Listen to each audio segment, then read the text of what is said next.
my show. Welcome to Catching Up with Claudia. Now, ojalá que se puedan quedar hasta el final para que puedan escuchar lo que va a compartir mi invitada o mi invitado. Así es que no se les olvide también de seguirnos por las redes sociales. Estamos en todas las plataformas. Hasta luego.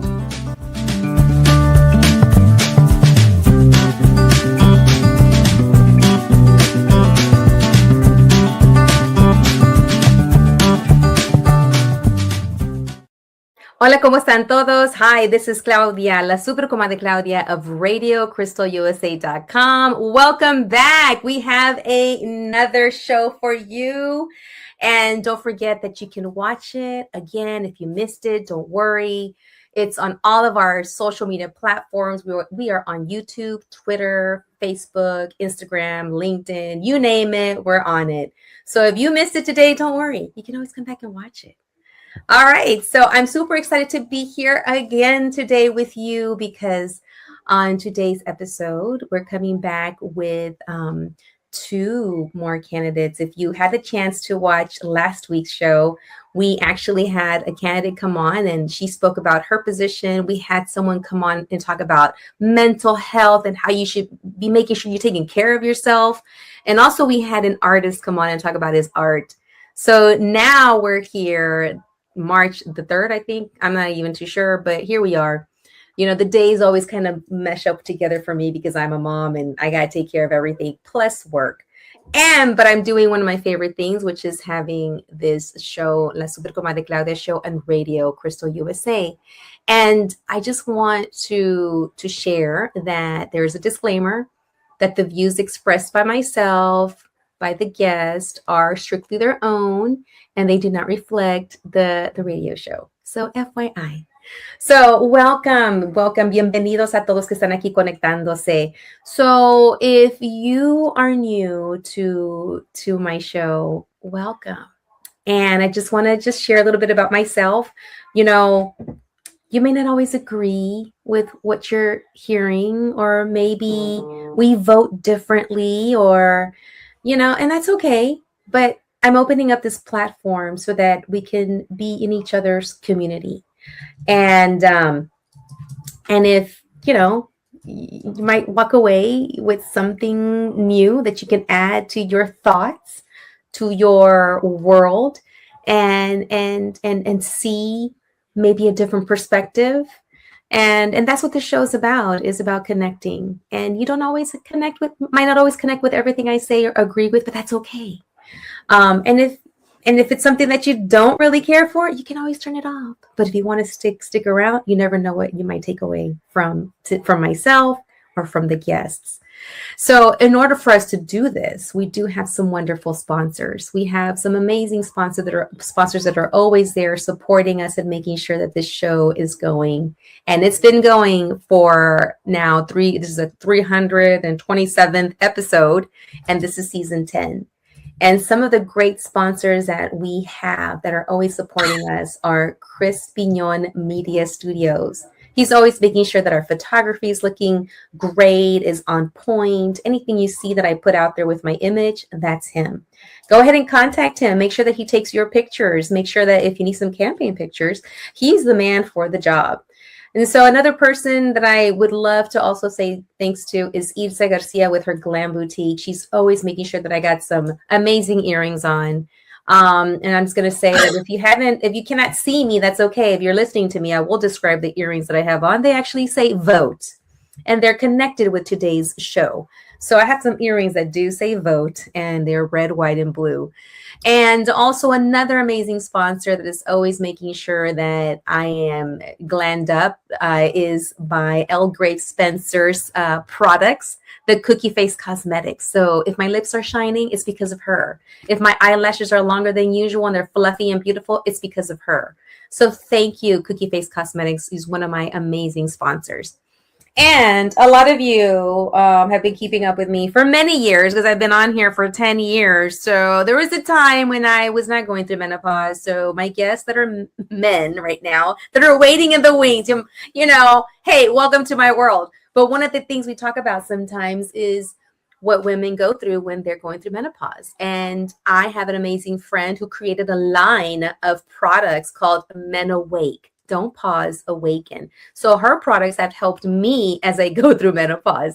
And, hey, if you got a woman around you, it could be your mom, your grandma, your sister, somebody, if they need some products to help them get through menopause, hey, we got Men Awake for you. So thank you, Men Awake, for being also one of our sponsors. So, all right. So thank you to our sponsors for making sure that we are on air and getting a chance to bring you people, journeys, stories that can support you, that can help you, that can build you up.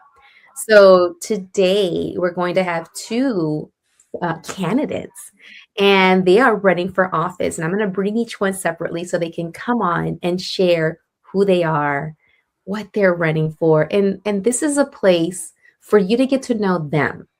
Because when this show first started with Liliana came to me like years ago, like right after the guy that's in the White House, right after he won, was around the time she said, we need to do a show.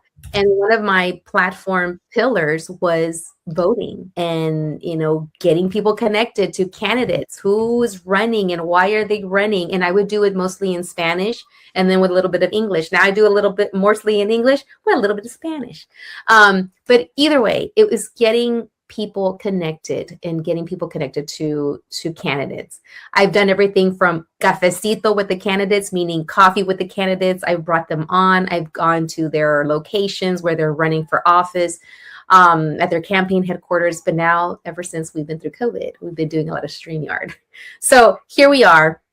And I wanted to make sure that you had a chance to connect with these two individuals, these amazing men that are out there sharing who they are. One of them's already been in the arena for a while, and he's seeking another position. And we have someone that is literally from out of this world in a way, and is back on Earth, and he's going to be sharing the position he's seeking, and we're going to get a chance to get to know him. So first, I'm going to bring on Terry Virts. Where is Terry? Come on down. There he is. There I am. Hola. Hola, ¿cómo está usted? Muy bien, muy bien. Qué bien. Un poquito más español, un poquito. Quiero hablar un poquito. Okay, good. So we're going to wrap up. Estudiando. Está estudiando. Muy bien. Pues bienvenido, Terry. Welcome, Terry. So I wanted to add the little tagline of, you're literally from out of this world, because you've been out of this world. And I love it. So I want you to take the time, Terry, to introduce yourself to the audience and let us know, who are you, a little bit about your background, or a lot of it, however much you want to share, so that the listening and the viewing audience can get a chance to know you. Yeah, well, thanks so much for having me on. I literally just came from block walking, scarfed down some dinner, as we were talking about, and I love having a chance to share this story. So I grew up in a working class family. I was the first guy to go to college for my family, a lot of union members, but I wanted to be a pilot. I wanted to be an astronaut. And so when I was 17 years old, I left home, went to the Air Force Academy for college, eventually became an F-16 pilot, and then a test pilot, flew combat missions in Iraq, was at Edwards Air Force Base, which is the home of that movie, The Right Stuff, if you've ever seen that. Mm-hmm. And I came here to Houston 25 years ago as a NASA astronaut. So I flew on the Space Shuttle Endeavour, got my space shuttle model there. As a pilot, flew on a Russian Soyuz with the Russians, was commander of the space station. So I spent a little over 7 months in space. Since then, I've been doing different things. I was one of the things as a consultant in the energy industry for a big oil and gas company. I was doing energy transition consulting for them. And I hated seeing what's happening in our country. I can't stand it. I swore an oath to support and defend the Constitution, and I see the Constitution being ignored. I see the abuse of our immigrant community, and I just couldn't stand seeing that and yelling at Twitter. I got tired of doing that, so I decided to run for office. And so here I am, and then gerrymandering happened. So I've gone through this journey over the last year, and I'm running for U.S. House of Representatives. So I'm running for Congress District 9, which is kind of the ground zero for gerrymandering. Last summer, Trump and Greg Abbott wanted to steal 5 seats, and I'm running in District 9 as a Democrat to keep them from doing that. So District 9 is on the east side of Houston. If you've ever driven around the Houston area on the Beltway or on 610 or 225, you see all these refineries and chemical plants that goes on for miles. That's my district. The Houston Ship Channel is my district, and the Farm Country in Liberty County. So that's a little bit of where I came from and what I'm doing now running for Congress. All right. Well, thank you so much for that, for getting another chance to know who you are, your upbringing, and why you decided to run for office. Now, what do you think? What do you say sets you apart from the other candidates as to why Terry Virts? Yeah, that's a great question. There is a crowded primary field of Democrats and also of Republicans because it's an open seat. I think my experience as a 30-year Air Force officer, as a leader, as the space station commander, again, 30 years in the Air Force, and in business. I'm a small business owner, but I've worked in big business in the energy industry. That's just a really unique experience base.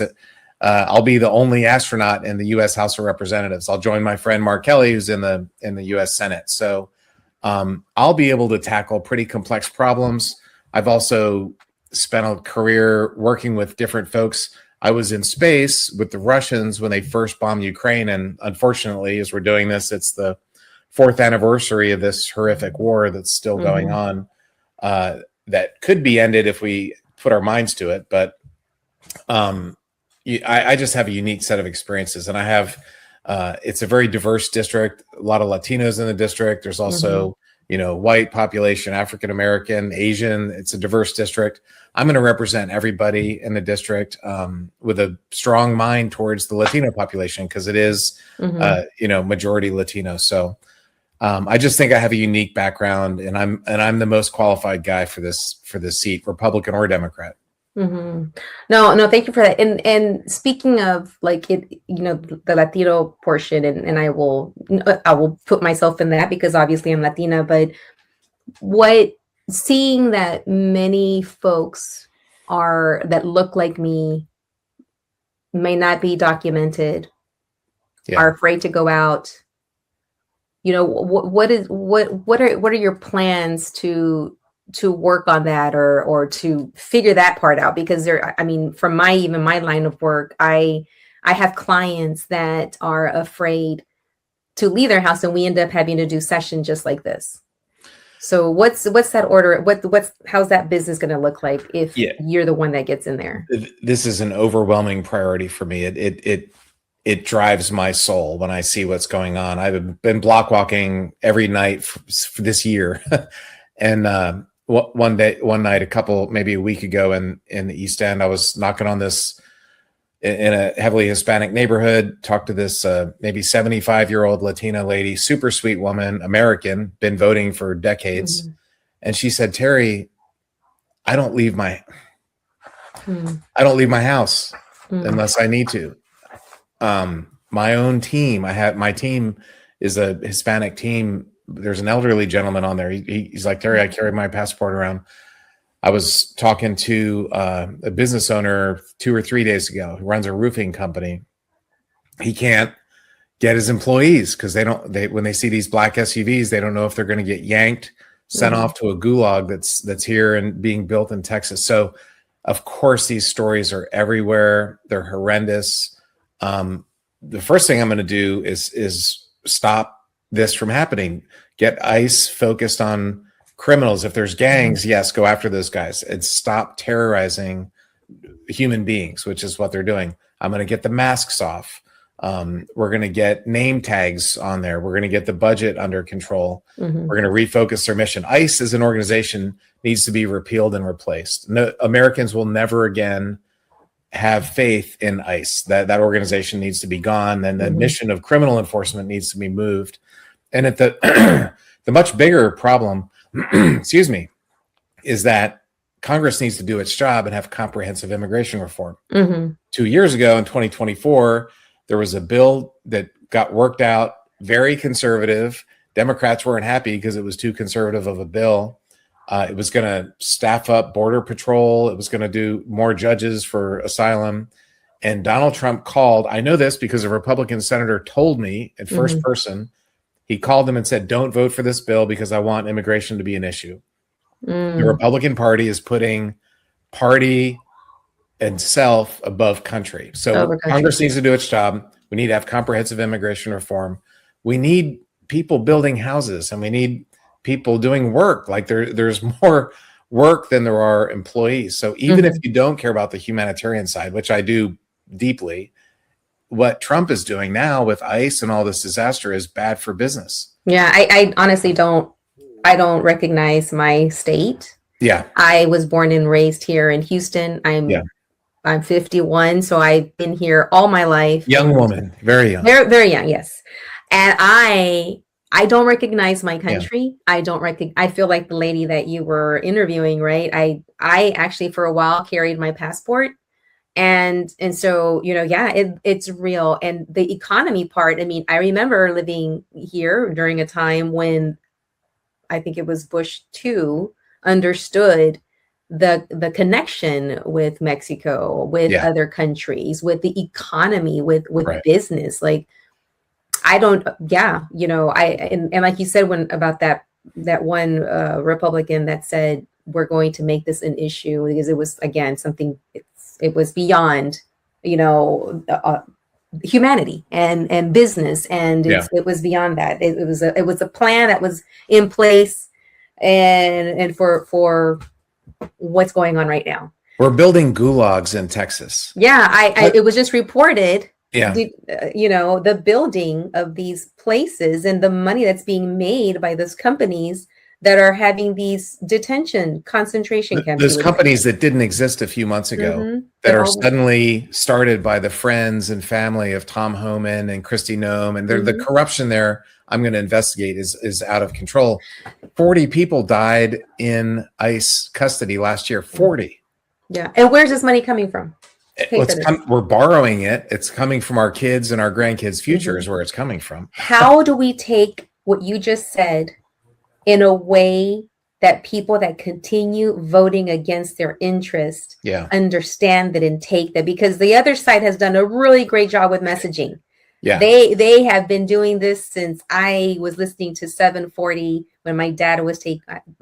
Well, it's been a while. I was gonna say when my dad was taking me to school, but 740 a.m. station here in town was not what it is right now. It used to be the news. It used to be the weather. Then all of a sudden it took a turn. And all of a sudden I heard the same message over and over by all of the people, all the talking heads. And I thought, what's going on here? This is very different. And I know it had to do with when FCC and those changes, when now you didn't have to have both sides of the aisle. The fairness doctrine. The fairness doctrine. Yeah. So how would you take what you just said so people understand that you're voting against your interest? You're voting against, this is your money. Okay, maybe you don't care about the immigrants or their experiences, but you do care about your money and where it goes. Right. We, as Democrats, then need to go and talk to them. And unfortunately, in today's media environment, you have to go on their channel, or otherwise they're never going to hear certain channels. They're only going to hear what they're listening to. So I'm going to go on AM 740 and all the other different talk radios. And I've been on Newsmax. I've been on Fox News. I've been on Joe Rogan. I'm going to go on those shows and make the case that, we are for working people. We are on your side. They are not on their side. They're on the side of billionaires and we are on your side. And that's the case that all Democrats need to make. We need to be rational. God gave us 2 ears and 1 mouth. That's something I like to say. So we also need to listen, and as Democrats, like, what do people want? And then be a party that provides them with what they want. I think what they want, what I've heard, I've been talking to voters now for 9 months, better part of a year.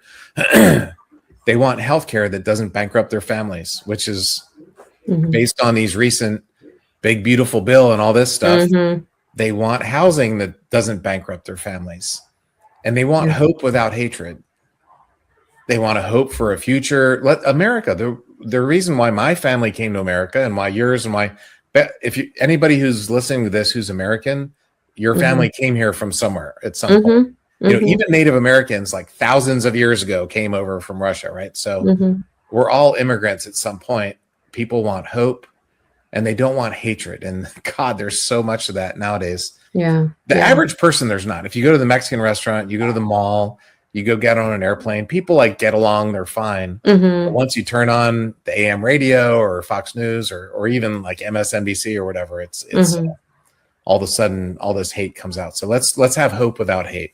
I like that. And speaking of, I just came up with it, by the way. I love it. Okay, you're gonna coin this now. Hope without hate. Yeah. It's so needed. But like you said earlier about going to their channels, going to their stations, I'm even thinking about like the brosphere and all of the folks that are out there that have these very toxic, shows, but going on there with a message and finding the common ground.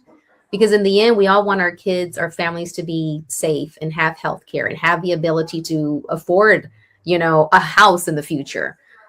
So looking at what is it that brings us together and again, bring back that hope without hate.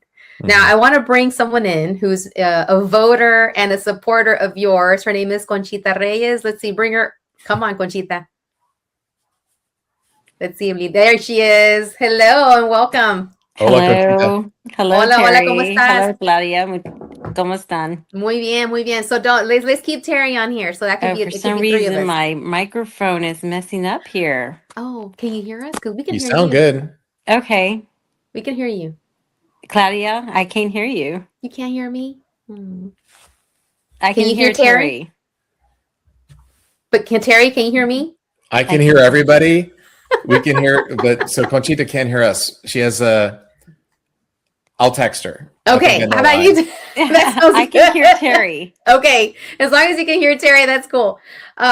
So and you can send. What am I doing wrong? You can send this message. Please to her teach me the Terry. technology. Can you hear me, Claudia?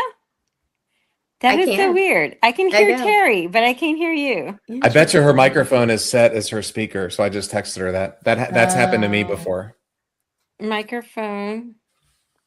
Technology. I can hear you clearly, Terry. Okay, well, keep it going. Y'all keep talking and I'll figure this out. Yeah, you figure that out. We'll bring you back. So Terry, one of the things, another thing too that I was thinking of besides messaging is a lot of folks that look like me might say, I don't know about Terry. Yeah. He kind of looks like the person that's causing a lot of mayhem in the White House. Right. How do I trust him? Yeah. How do you get beyond that? What is it you do to make sure that voter feels comfortable, especially those that look like myself? I get it. And this district exists because they're trying to steal black and brown seats. I mean, District 9 is currently represented by Al Green, and now they've gerrymandered it into this new 9. So I get it. I'm white. I'm a straight white man, and I can't change that. I can tell you that when I look back at Earth from space, I saw blue. I didn't see white or black or brown. I have empathy, and I get it that people have these human problems. The reality is healthcare, housing, affordability, education, safe communities. All communities want these things. But the specific, especially with the Latino, Hispanic population, what's going on with ICE is very specific. I was talking a fellow astronaut, Jose Hernandez. Oh, yes. A good friend of mine. He was here last weekend. We were block walking. The Houston Chronicle just did a full page article about this experience of block walking with Jose. He's, Mexican American. He was a migrant farm worker. His life story is told in the movie A Million Miles Away, which is a great movie on Amazon Prime if you haven't seen it. But we, at the end of the day, we're all human beings on planet Earth. And my ask is, judge me by the content of my character, not by the color of my skin. That's that's all I can ask. I'm gonna, and also I have a whole career history of making my boss mad. So I am not going there primarily as a Democrat. I'm going there as a Texan, as an American, as a Houston resident, and I'm going to vote for District 9 100% of the time. I won't vote Democrat 100% of the time, but I will vote for District 9 100% of the time. So you touched on one of your outreach strategies, which is, outreaching with Jose, with the astronaut, and going out there. What other outreach or strategies have you been employing to continue reaching out to the Black and Brown communities? Yeah. So this afternoon, I was over by Wallaceville Road knocking doors on a primarily African-American neighborhood.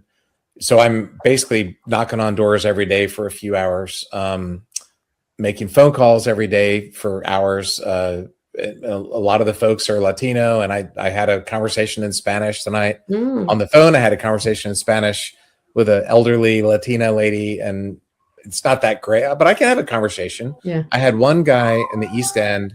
He was 89, didn't speak a word of English, and the city had broken his water pipes. And so we had this whole conversation in Spanish, and I got his information and handed it over to my team, who's amazing. Yeah. They're awesome. And they were like working with the city to try and help this guy out. So yeah, I'm doing Duolingo every day, trying to work on myself. I love that. Well, thank you for that, and for making an effort and reaching out, because that is so needed right now, especially with the fear, and the fear is real, even for people that are born here.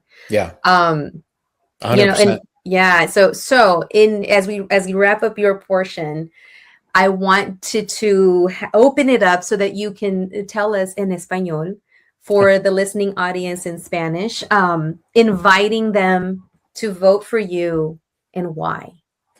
So, mi nombre es Terry Virts. Soy el candidato para la Congresa y por favor vote para mí.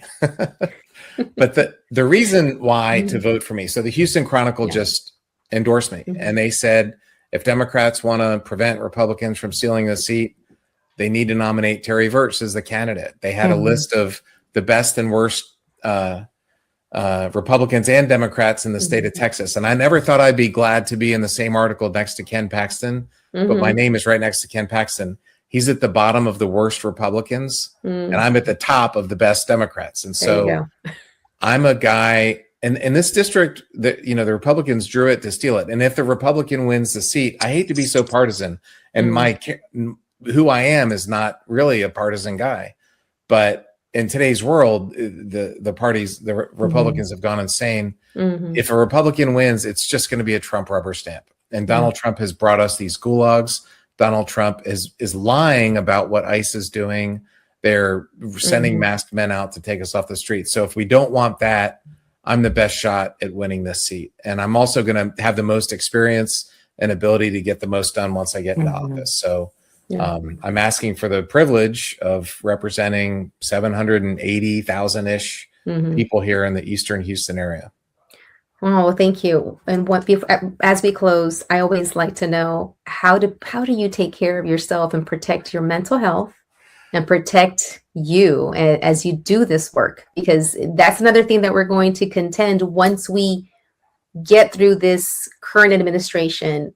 We have families that probably haven't even talked to each other because of who they're voting for. We have people that have, even at work, like walking on eggshells because of who voted for who. So that's a two-part question. How do you take care of your mental health, your mental space? And what do you see bringing in if you were to get into this position? How do you also keep mental health at the top as we continue moving forward and through a new administration?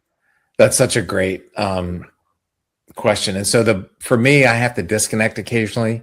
So like at nighttime, I'll sit down, I'll put my phone down and watch TV. I'm watching a show called Death by Lightning, which is really cool. It's about President James Garfield and the assassination back in the 1800s. I was watching West Wing. Back then I had kids. I didn't have time to watch TV. So sometimes you just turn on TV and let yourself disconnect and go to the gym. I try and go, maybe not every day, but many days, most days of the week.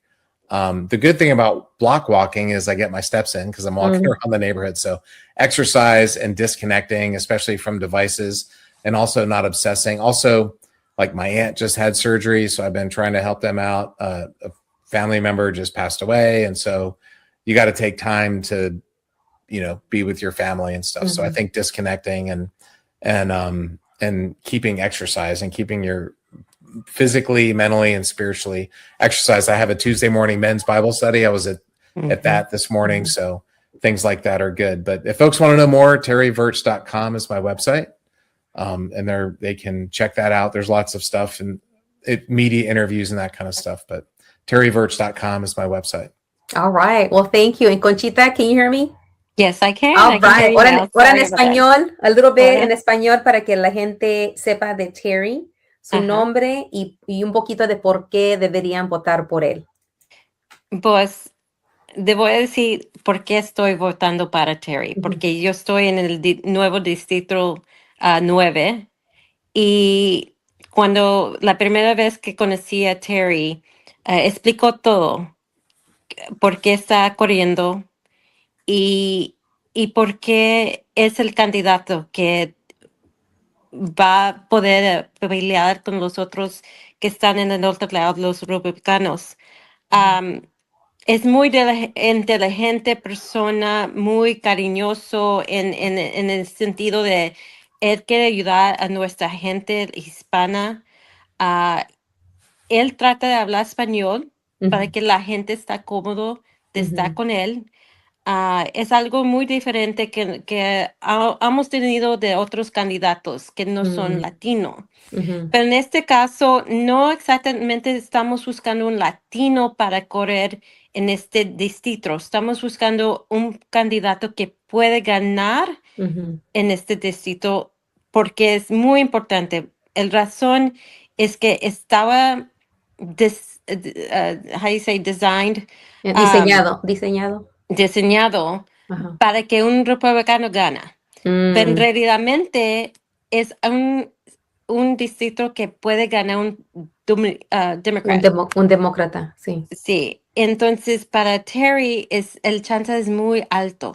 Es muy alto. Y la cosa es que también puede traer los republicanos en la elección general en noviembre. Y yo creo que es una persona que sinceramente va a ganar. Va a ganar.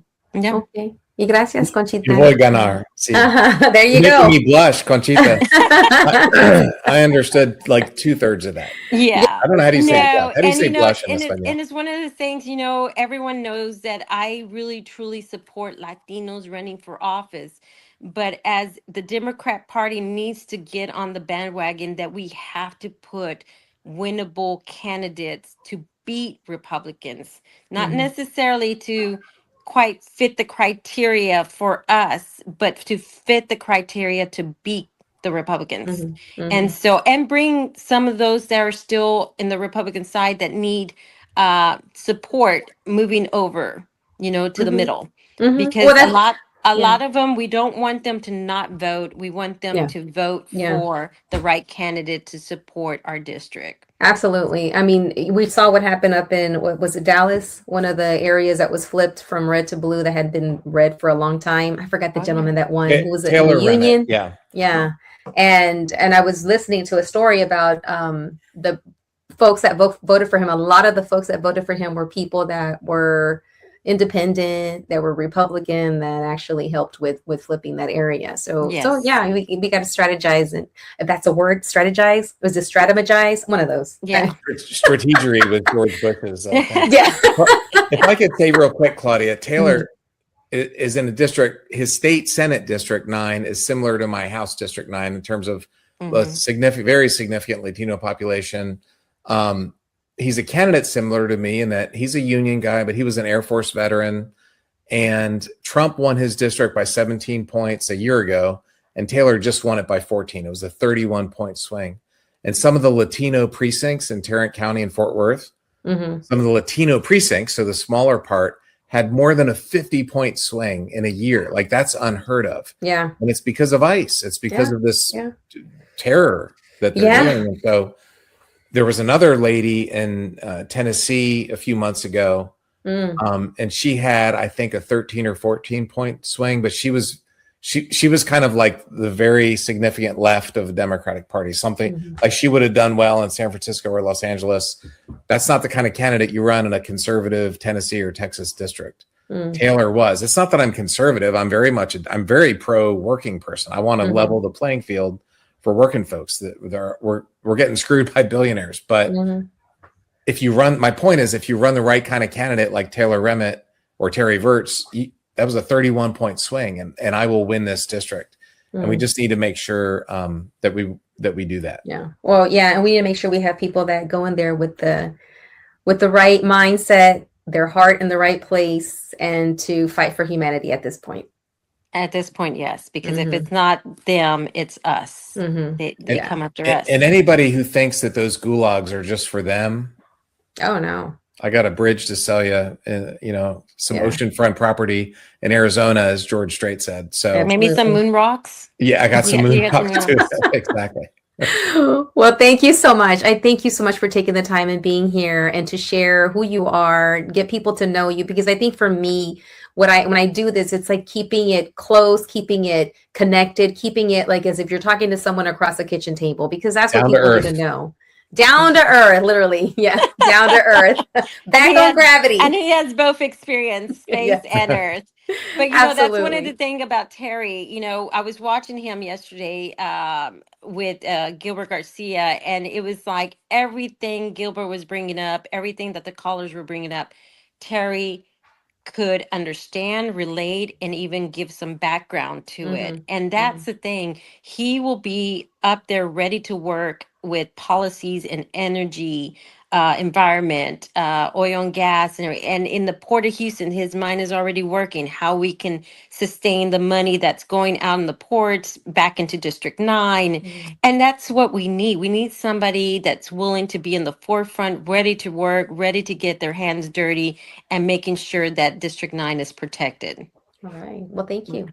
Thank you so much. Gracias, super comadre. De nada. Now you are you are now a super compadre. So he's an honorary. What's comadre? Is that like madrino? It's kind of like a co-mom is what the literal translation. So co-padre is co-dad. Like godmother? Yeah, it's like a godmother, like a godparent. Okay. Yeah, almost. It's like you're now relatable to the family. Exactly. That's what I thought. You're like auntie. Anyway. Yes, something like exactly, that. Yes, exactly. Yeah. All right. Well, thank you and good night. And hopefully good night. You're not like regular comadre. You're super. No, I'm comadre. super comadre. That makes y'all super. She's right up there. She's up there. All of y'all are on board now. Hasta luego. Good night. Buenas noches. Buenas noches. Bye-bye. All right, guys. So you had a chance there to meet and get to know Terry Virts. He is running for position here, and hopefully you had a chance to take away some stuff. And now I'm going to bring someone else, a very important man who has I'm going to share this when he gets on, but I don't think he remembers me, but a long time ago this individual came out to the groundbreaking of my schools when I was a principal, my school's playground, when I opened up Kip Dream back in 2000 and the early 2000s. Let's just leave it there. And since then, I got a chance to know at that, Representative Jarvis Johnson, who now come on up. Let's bring him on so you have a chance to connect with Jarvis. Where are you? There you are. Woo! The price is right. Come on down. There you go. So welcome. I'm so honored to have you here. I've been wanting to have you on for a long time, and now made possible through a really good friend of mine who is one of your biggest supporters and also a voter and also one of my show sponsors for this show that I do. And I'm happy to have you here on La Super Comadre Claudia show. So any person that comes on this show becomes a super comadre or a super compadre. So you today become a super compadre of the show. Thank you. Thank you. I love to be your compadre. There you go. So I wanted to bring you on today. First of all, Miss, my good friend Latricia's like, can we have? I'm like, yes. Like, say no more. Let's get him on because I want for the audience to get a chance to know you, especially the Spanish-speaking audience, because I do sum it up and share a little bit in Espanol.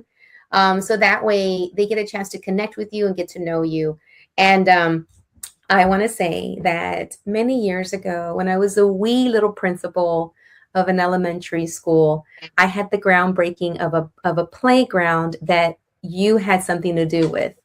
And then you came to the groundbreaking of my playground. We had a big party. It was over at a school I opened up off of Cross Timbers. It was the old Terrell building, and it was Yes. with the KIPP schools. And I was a wee principal, and you came out and you gave it your blessing. You already part of the team that helped make that happen to begin with. So full Yes. circle. Thank you so It much is for full that support. circle. I did not Yes. know you were a principal. Now you're bringing it all back. That was almost 20 years ago when I was a city councilman. Oh, I'm sorry. Well, you were only at that time. You were only like 15 years old. You were like one of the youngest principals in the country at that time. That's right. So, And we're going to keep it absolutely, like that. that's right. That's right.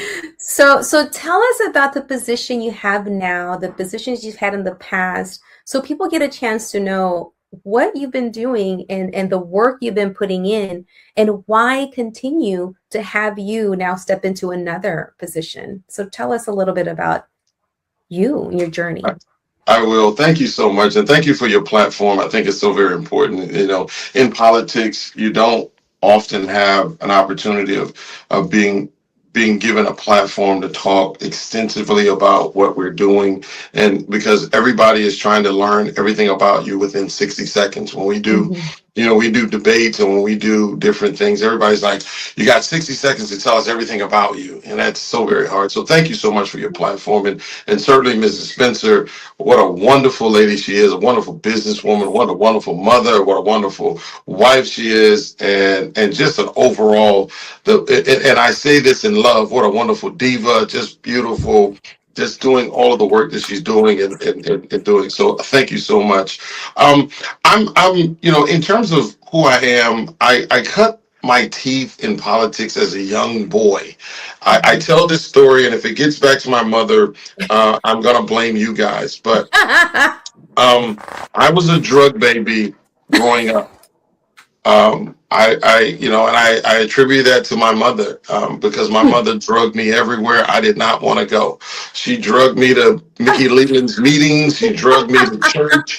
She drugged me to Bible study. She drugged me to community meetings. She drugged me everywhere I did not want to go. But I believe in the Bible, in Proverbs 22:6, that says, train up the child in the way that he would go, and when he become a man, and become an adult, you will not stray from it. So I learned long ago to understand what community service was because of what my mother did, as working for the late Congressman Mickey Leland, and then running her own nonprofit called the Black United Fund of Texas, which funded organizations within the community that wanted to keep their own identity. Oftentimes people lose their identity when they can start receiving money from outside contributors who want to control their organizations.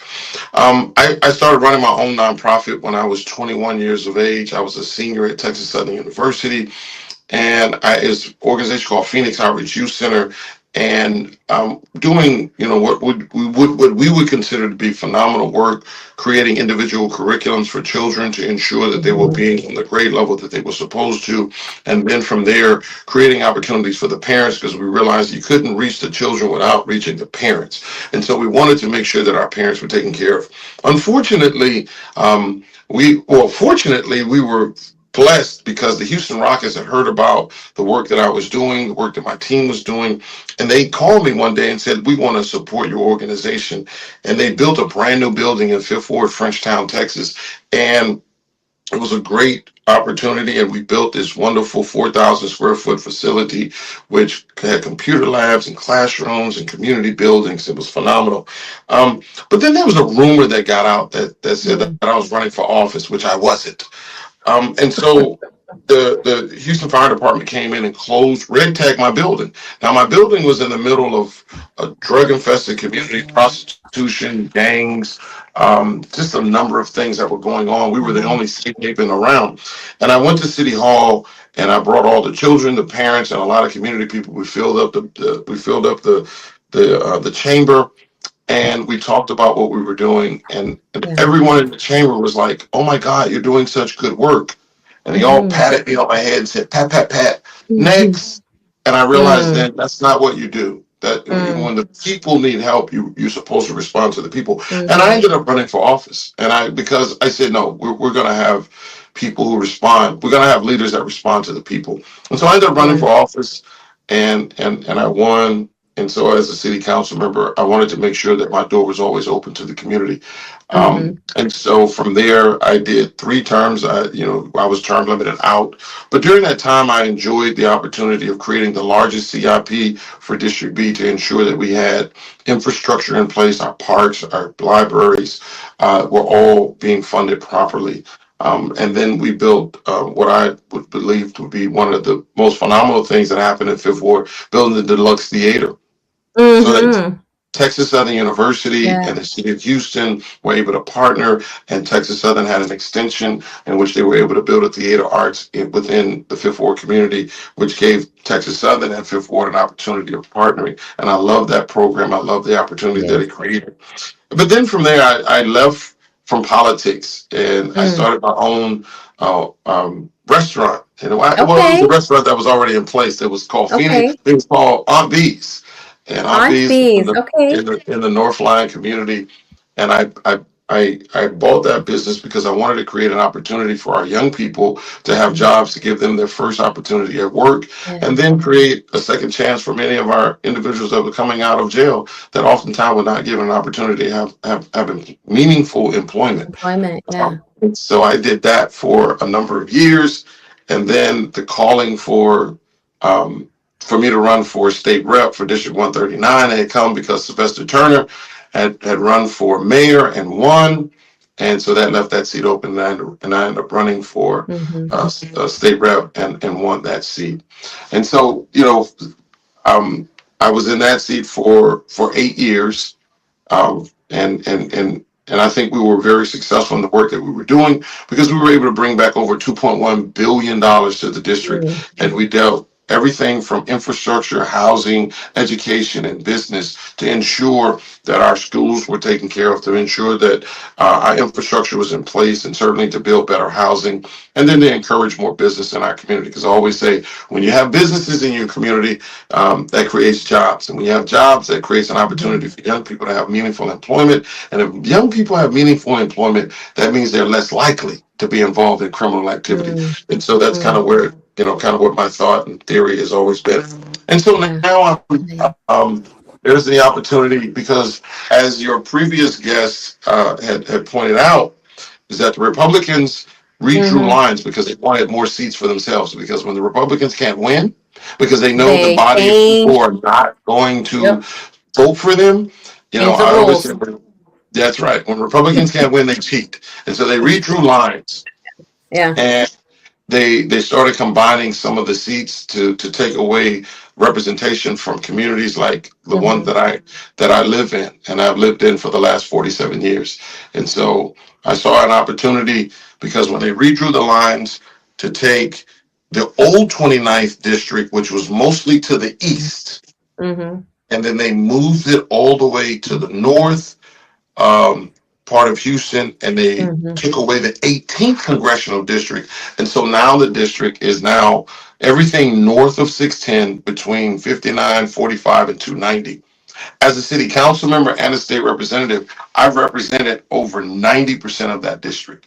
And Mm. I always say it's important for legislators and lawmakers to have empathy. You must know what Yes. your community needs. You Need. must feel what your community feels. You must have Yes. an understanding of your community if you want to be effective. The problem Yeah. is, far too often people run for office and really don't know the community that they're running for. And Yeah. so the opportunity was there, and I realized that we have to have true leadership that understand the needs of the people, so that I could then devise a real plan Mhm. so that we could bring the resources back to our community, to invest into our community, to make Yeah. the community a destination of choice, not a community that people just simply is the last chance. And so Mhm. I always say, you never have to move out to move up. You simply need to Mm. stay in your community, and I want to make sure that my community is the best community that it can be. And so, but it first starts with having an understanding of the community. And Absolutely. while I am running against what would be considered an incumbent, Mhm. because I am running against Sylvia Garcia, and it's no knock to Sister Sylvia. I think she, at the end of the day, has been what I would consider to be a decent Democrat, fighting for health care, fighting for voting rights, fighting for women's reproductive rights, fighting for LGBT. But the district has changed. Over 70% of the district has changed geographically and demographically. And Sylvia does not understand or know the community that she now wants to represent. She doesn't know Acres Homes. She doesn't know Independent Heights. She doesn't know Spring. She doesn't know Fallbrook. You know, those communities, how do you legislate if you don't know those communities? And so that's why I'm running, because I think it's important. And then lastly, I will say, I'm running because while we're all good Democrats, every person that says they want to run as a Democrat are going to fight for immigration rights. They're going to fight for LGBT. They're going to fight for voting rights. They're going to fight for women's reproductive rights. They're going to fight for health care. At the end of the day, all politics are local. How do you bring back the resources to the community to make sure that infrastructure is solid? Because we can never anticipate God's awesome power when he decides it's going to rain in your city. And it's going to rain a lot. We've seen in the city of Houston where we've had 100-year floodplains and even 1,000-year floodplains. Well, we've had 5,000-year floods in these 1,000-year floodplains. So that means you never can anticipate God's awesome power, but you can be prepared. And that's what I want to do, is be prepared. So I want to have this plan to make sure that I work with all the city council members, all the school board members, all the state representatives, all the state senators, all the county commissioners, and we devise a plan to say, here's what this community needs. Here's what this community needs. And then my job is to go to the Capitol and then advocate on behalf of my community to bring back the resources to ensure that education is adequately funded, to make sure that we have enough money for infrastructure, and make sure that housing is adequately there for us. So kind of in a nutshell, that's it. I'm sorry. I know I get long-winded, but no, it's okay. It's okay, because you were able to be very succinct from the beginning to now, your experience and how now it carries over to where you're at and what is it that you're going to do the moment you step into the role. If this is a role that it happens and it works out for you. So with that, knowing that how much is all this gerrymandering or redrawing of the maps has changed everything. How there in this, if there's I don't even know, you tell me, what's the significant, is there a significant portion of Latino still left in there? Yes. So the old 29th district was almost 80% Latino. Right. It was 13% Black and it was 7% white. Now here's the most significant. And now it's 43% Latino, 35% Black, and 17% white. But I'll give you an interesting statistic.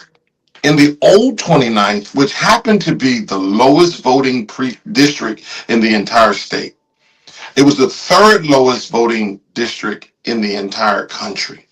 That meant that the congressperson was not working that district to get people to vote.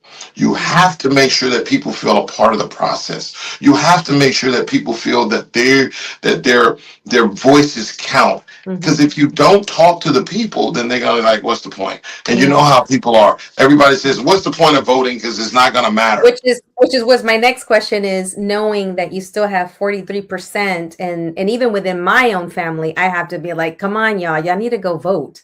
Y'all are born here, you got your papers or whatever, you have the ability. And I still get, well, it doesn't really matter. Or what's the point?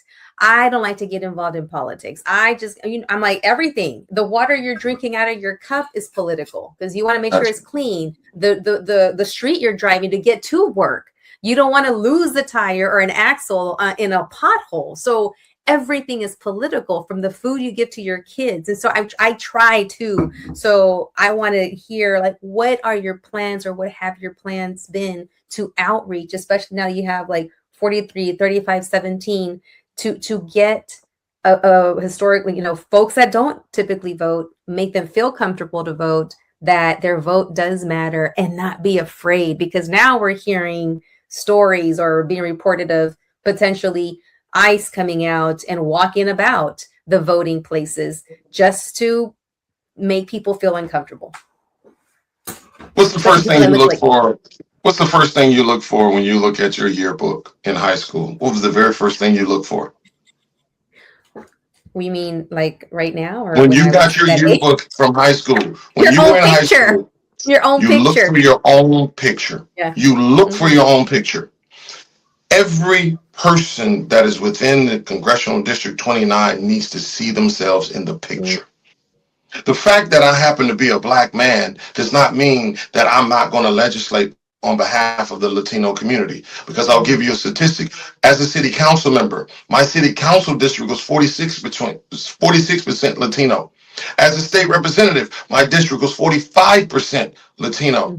What you do is you make sure that you have people that look like the people that you are representing. And so I made sure that my staff were bilingual. I made sure that I had Latinos in my office. I made sure that I celebrate Hispanic Heritage Month. I made sure that I celebrate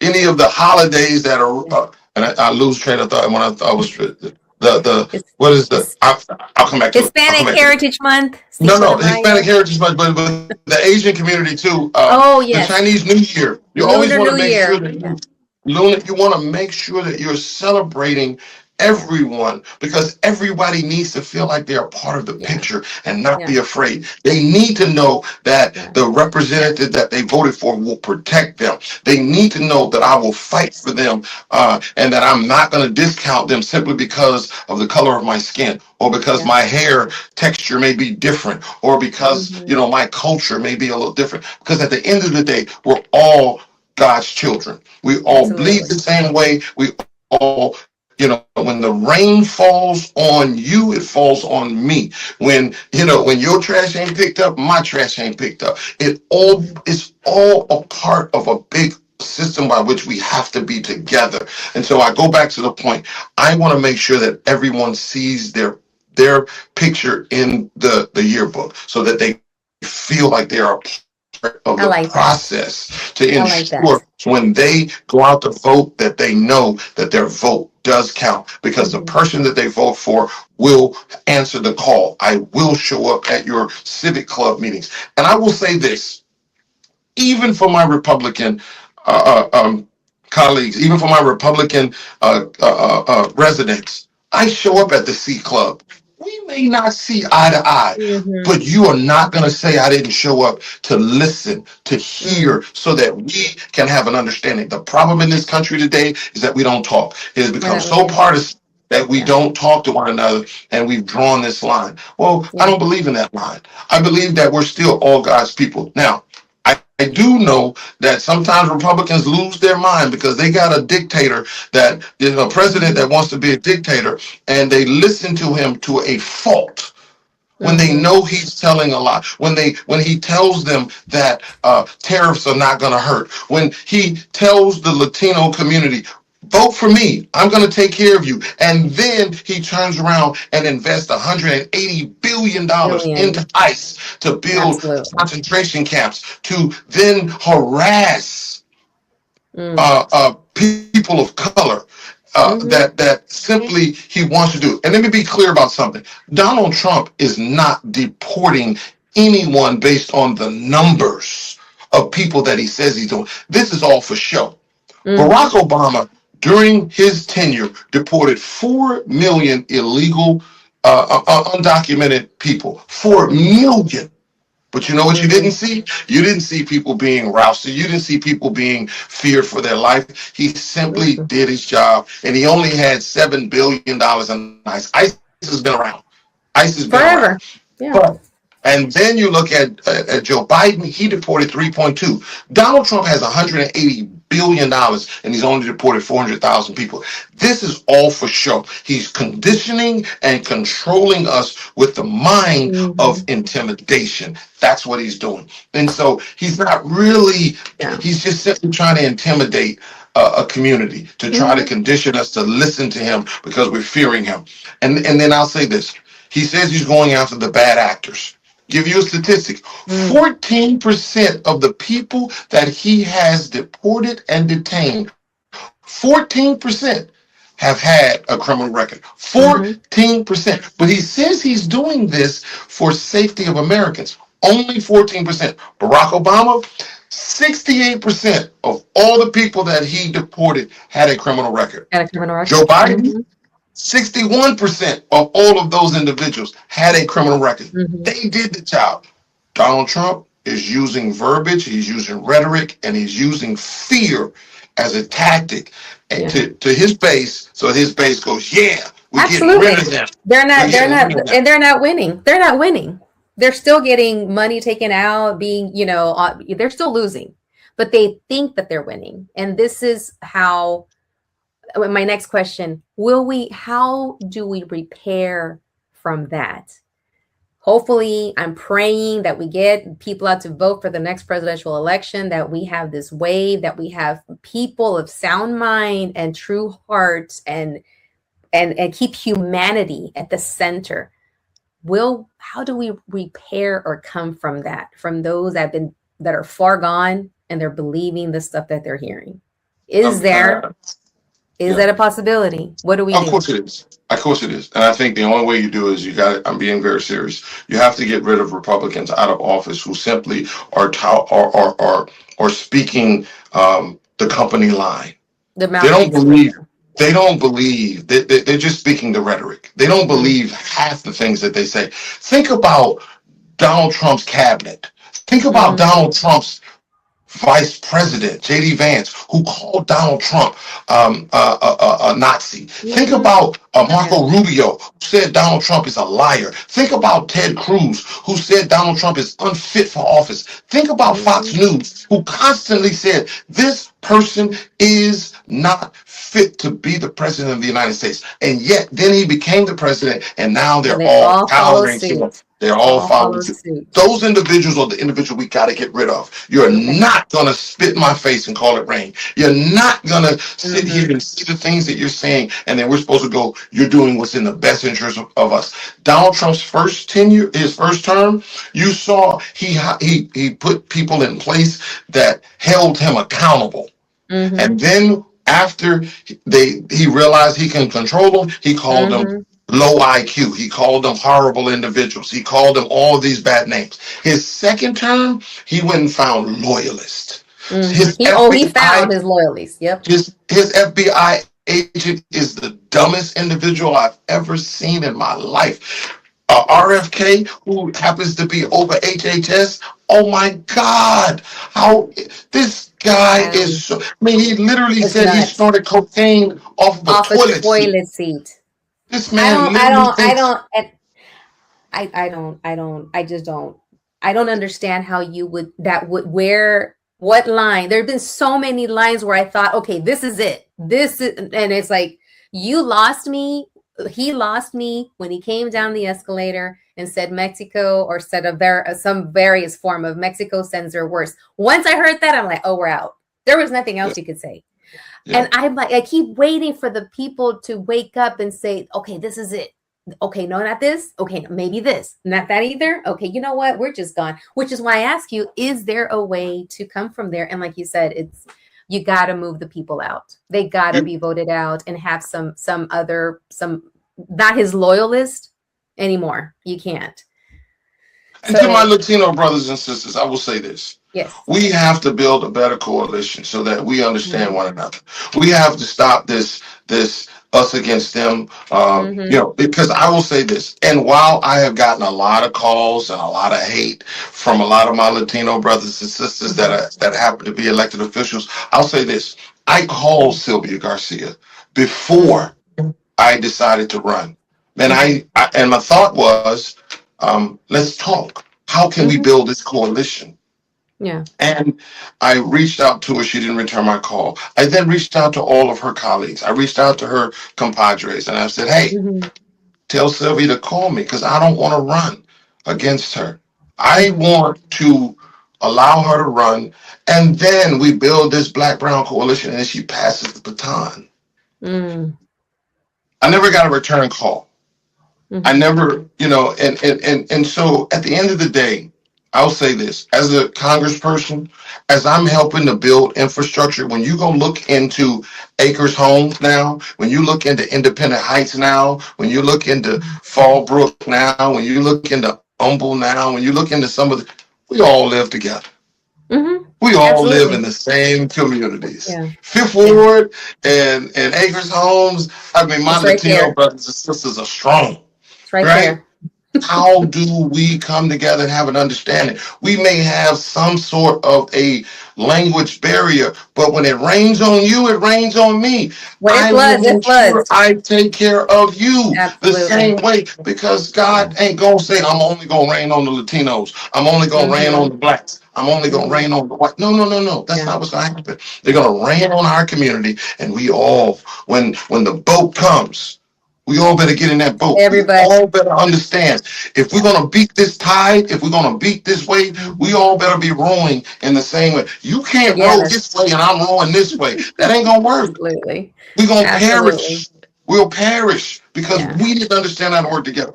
I'm working with my Latino brother. Yes, I'm working on my Spanish. I un poquito Un español. poquito. But at the end of the day, my daughter is fluent. My son is fluent. I Uh-huh. took Spanish for 6 years, but I only learned how to curse. So please don't ask me. I can Hey, curse well.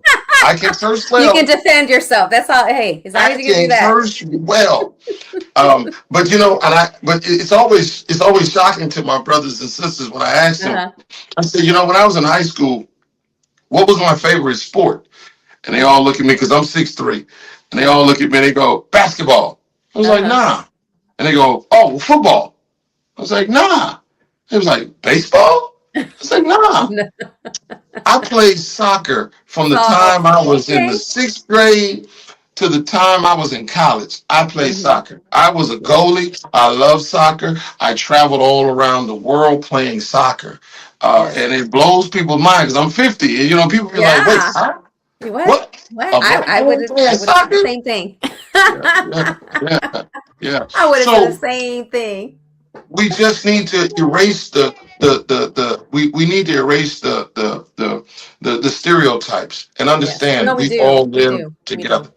We My do. mother worked with Mickey Leland when he was alive. She worked in his office. Mm, He and Ben Reyes built the first Black Brown Coalition, and I certainly want to continue to build that so that we can all understand. This is not a us absolutely. against them.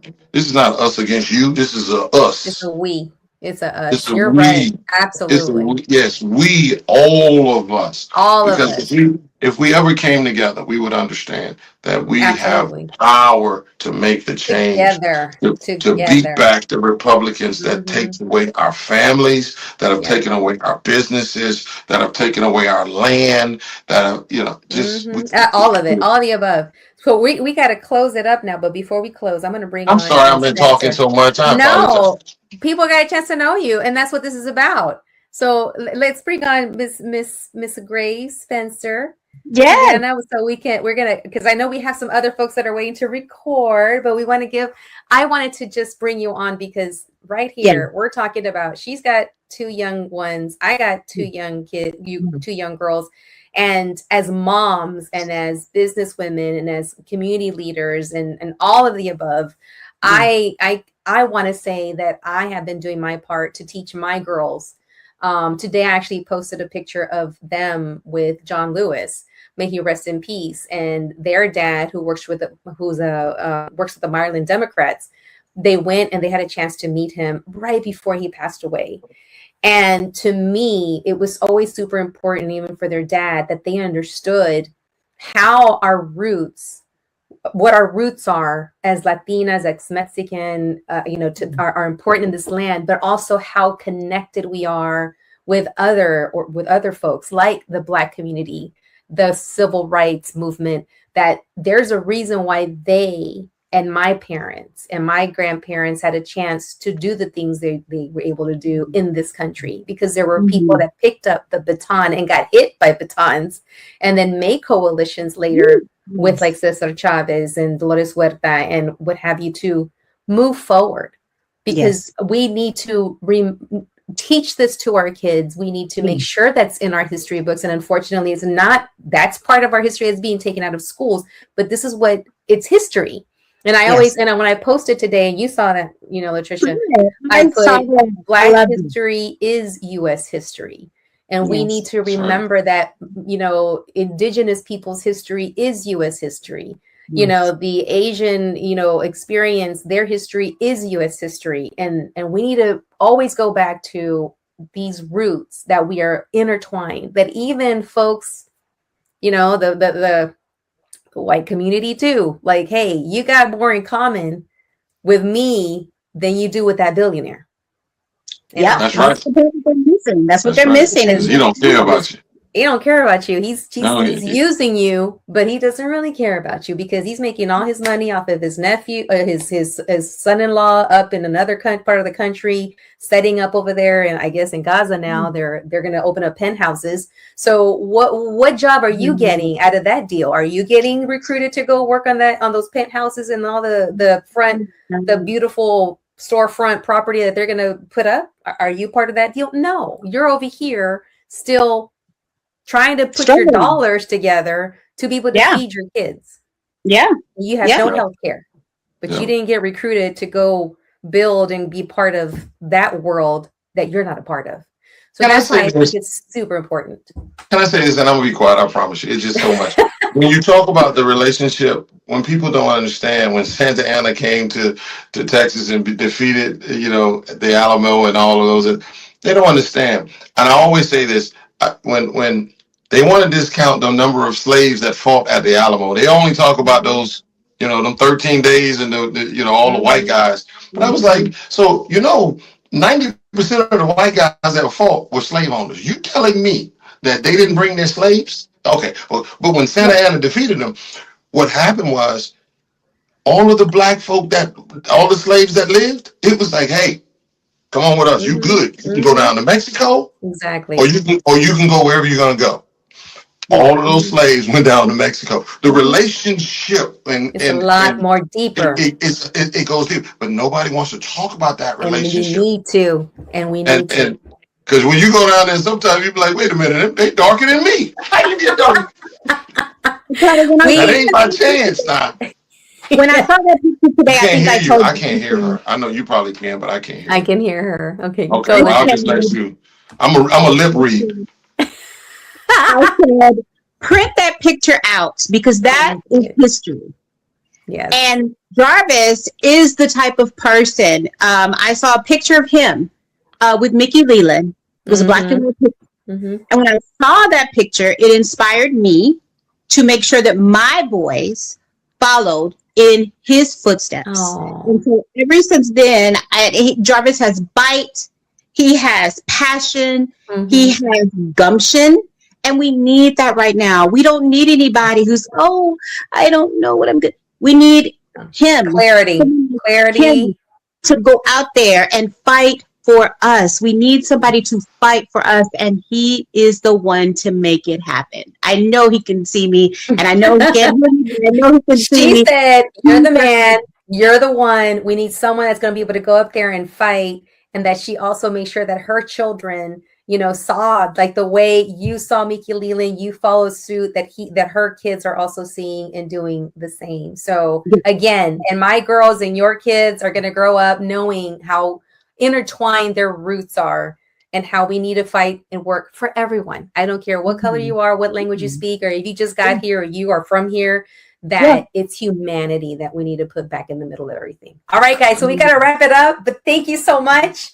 I loved having you on, and we got to wrap it up because this has been an amazing, amazing show to have two candidates coming on, you know, Terry Virts as well as Jarvis Johnson and their supporters, Conchita Alonso, as well as Latricia Graves Spencer, you know, voters as well as supporters. You just sharing, connecting, get to know the candidates, get involved, because it's about our future and it's also about our present.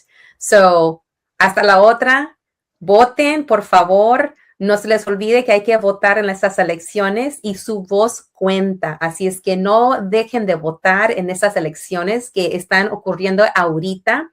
All right, hasta la otra. Nos vemos. Adiós. La super comadre Claudia de Reality Style USA. Adiós.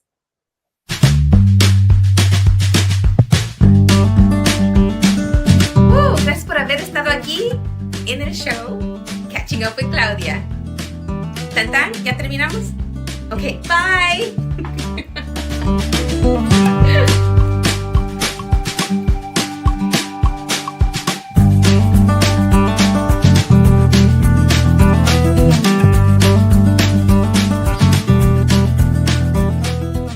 Este programa es patrocinado por ¿Qué Onda Magazine? La mejor publicación de entretenimiento y noticias.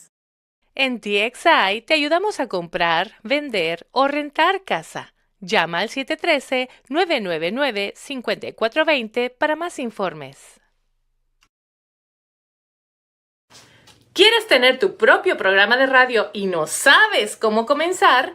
Comunícate al teléfono en pantalla. 713